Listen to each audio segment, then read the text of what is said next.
لا خپل پلار سره په ټلیفون دا کوچنی لور خبرې.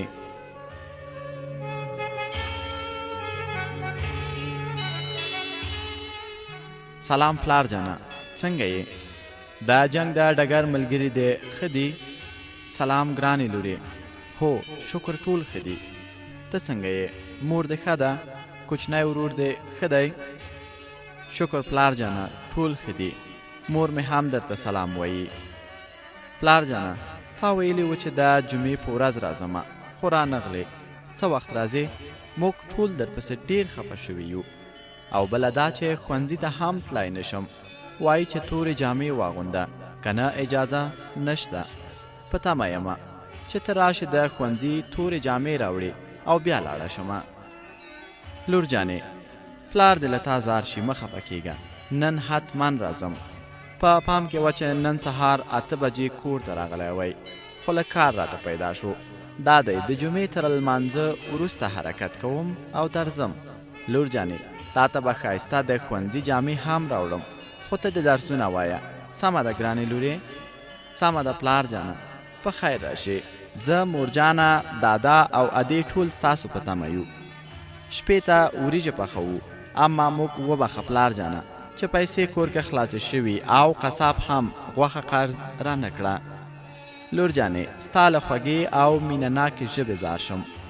دا چې ته له خپل کوچني ورور سره ښه اوسې دا ماته هر څه دي. نن شپې ته به غوښه هم زه له ځانه سره راوړم او یو ځای به یې وخورو. سمه ده پلار جانه، نور د وخت نه نیسم، په الله دې سپارم. خدای په امان لور جانې. کور کې ټولو ته سلام وایه او دا هم ووایه چې زه نن 3 بجې حرکت کوم، بیا زنګ هم درته وهمه. سمه ده پلار جانه، د خدای په امان.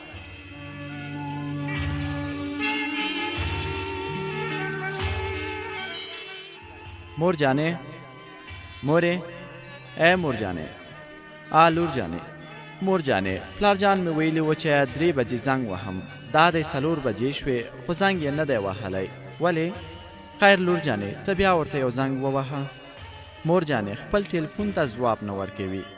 ته صبر، یو بل زنګ هم ووهمه. بلې بلې پلار جانه څنګه یې؟ وبخئ زه ستاسې پلار نه یمه، زه ډاکټر یمه. د قل اردو له صحي مرکز څخه له تاسو سره خبرې کوم. ته د دې شهید لور یې؟ څه؟ نه نه، زما پلار ژوندی دی. ما ستاسو شمیره غلطه کړې، وبخئ. نه لور جانې شمیره دې نه ده غلطه کړې. ستا پلار له نورو شهیدانو سره یو ځای شو او هغه نور له موږ او تاسو سره نشته. نه ډاکټر صاحب، ما مې له خپل پلار سره 2 ساعته د مخه خبرې وکړې. هیله کوم رښتیا ووایي، پلار مې چیرته دی؟ وبخئ ستاسې پلار شهید شوی دی او اوس په شفاخانه کې دی. خدای په امان. پلار جانه، وا پلار جانه زه کالی نه غواړم. پلار جانه ته راشه، زه تا غواړم، غوښه نه غواړم. پلار جانه زما ګرانه پلاره، مهربانه پلاره، زه تا غواړم. هیله کوم ځواب راکړه. هیله کوم پلار جانه راشه، ما ټوقې کولې، کالی او غوښه هم نه خورم. پلار جانه، وا پلار جانه.